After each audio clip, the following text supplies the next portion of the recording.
বন্ধুরা, তোমরা কি এই রান্নাটা কখনো খেয়েছো? এরকম অল্প করে একটু কড়াইয়ে তেল দিয়ে দেবে, দিয়ে তেলটা বেশ খানিকটা গরম হয়ে গেলে অল্প তেলটাকে ভালো করে চাড়িয়ে নেবে। নিয়ে তেলটা বেশ গরম হয়ে যাবে, এইবারে একে একে সমস্ত এই যে বেগুনগুলোকে দিয়ে দেবে। সমস্ত বেগুনগুলোকে দিয়ে দিলে দেবার পরে এই যে এরকম টমেটোগুলোকেও দিয়ে দেবে, ঠিক আছে? তারপরে দিয়ে দেবে এই যে কাঁচা লঙ্কা, শুকনো লঙ্কা, যে যেরকম ঝাল খাবে সেই রকম ঝাল দেবে।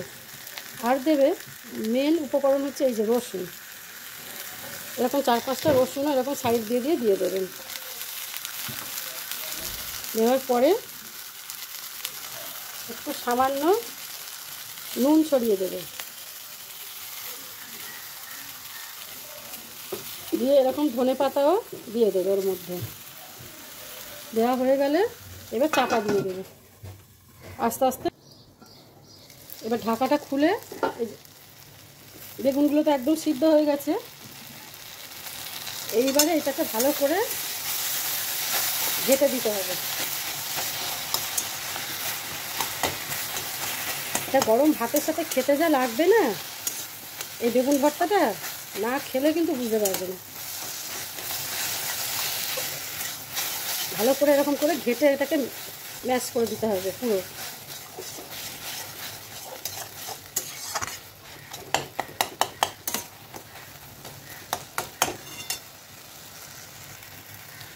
ভর্তা তো তোমরা অনেক ধরনের খেয়েছো, তো এরকম একটা ভর্তা করে খেয়ে দেখবে, একদম মুখে লেগে থাকবে বেগুনে।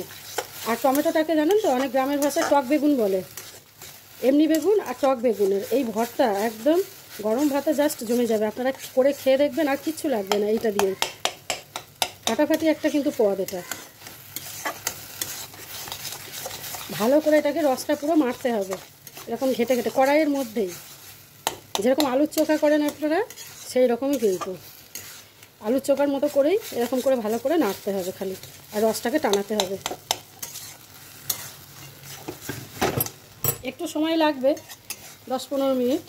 তো খেতে কিন্তু খুব সুন্দর, সময় লাগলেও খেতে তো ভালো হবে, তখন ভালো লাগবে।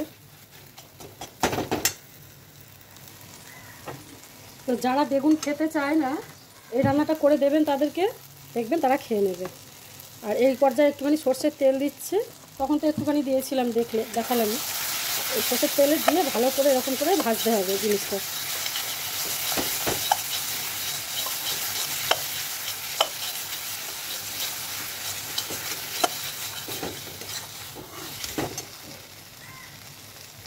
আমার ভর্তা পুরো রেডি, এবার নামিয়ে গরম ভাতের সঙ্গে আমি খাবো। তো ভিডিওগুলো ভালো লাগলে আপনারা অবশ্যই পাশে থাকবেন, সাপোর্ট করবেন, আর লাইক কমেন্ট শেয়ার দিয়ে আমার পাশে থাকবেন। তৈরি হয়ে গেছে আজকে আমার বেগুনের ভর্তা। এরকম একটু ইউনিক পদ্ধতিতে করে খেয়ে দেখুন, ভীষণ ভালো লাগবে।